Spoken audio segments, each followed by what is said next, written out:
Senator Tesker.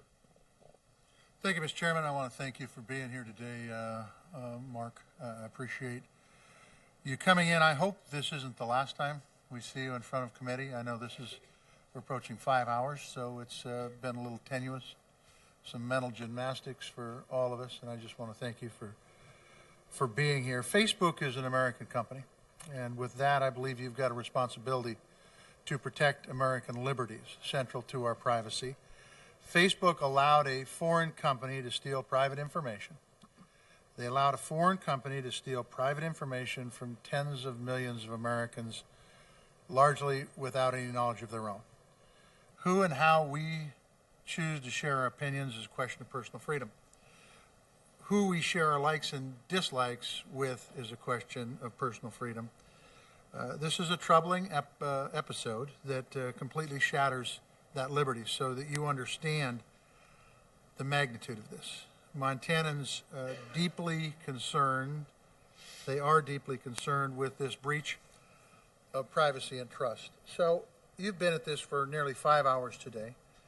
So besides taking reactive steps, and I want you to be as concise as you possibly can, what are you doing to make sure what Cambridge Analytica did never happens again? Thank you, Senator. There are 3 important steps that we're taking here. For Cambridge Analytica, first of all, we need to finish resolving this by doing a full audit of their systems to make sure that they delete all the data that they have, and so we can fully understand what happened. There are 2 sets of steps that we're taking to make sure that this doesn't happen again. The most important is restricting the amount of access to information that developers will have going forward. The good news here is that back in 2014, we actually had already made a large change to restrict access on the platform that would have prevented this issue with Cambridge Analytica from happening again today. Clearly, we did not do that soon enough. If we'd done it a couple of years earlier, then we probably wouldn't be sitting here today.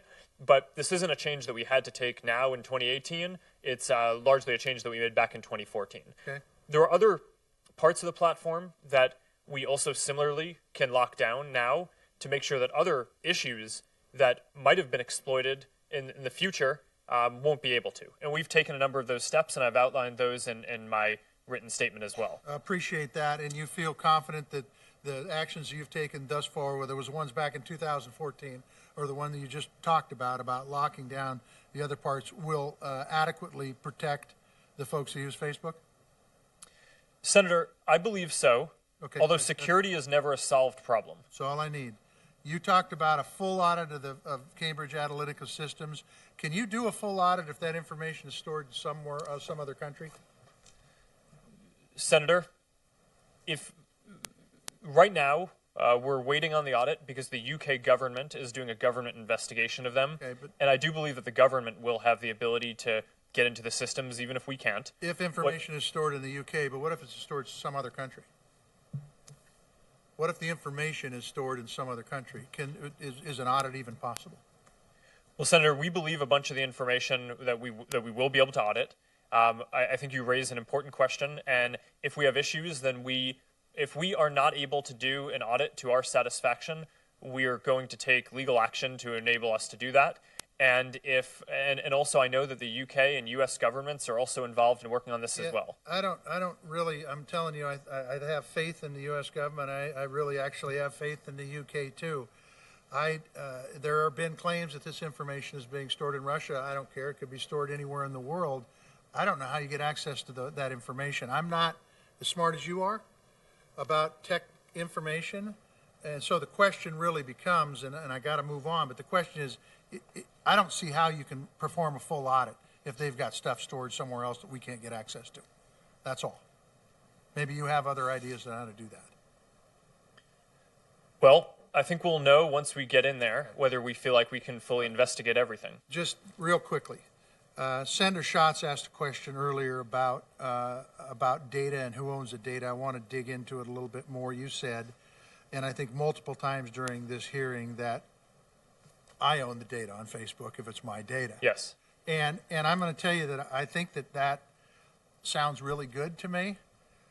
But in practice, let's think about this for a second. You're making about $40 billion a year on the data. I'm not making any money on it.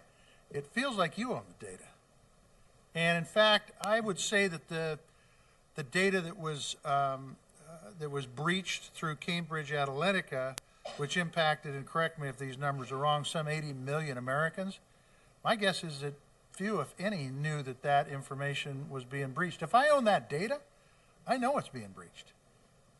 So could you give me some sort of idea on how you can really honestly say it's my data when, quite frankly, they may have goods on me. I don't want them to have any information on me.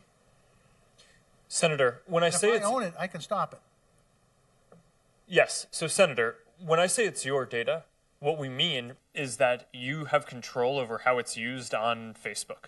You clearly need to give Facebook a license to use it within our system, or else the service doesn't work. Yeah, I know, and this license has been brought up many times today, and I'm going to be quiet in just one second, Mr. Chairman. But the fact is the license is very thick, maybe intentionally so people get tired of reading it and don't want to. Look, Mark, I appreciate you being here. I look forward to having you at another hearing. Thank you. Senator Young.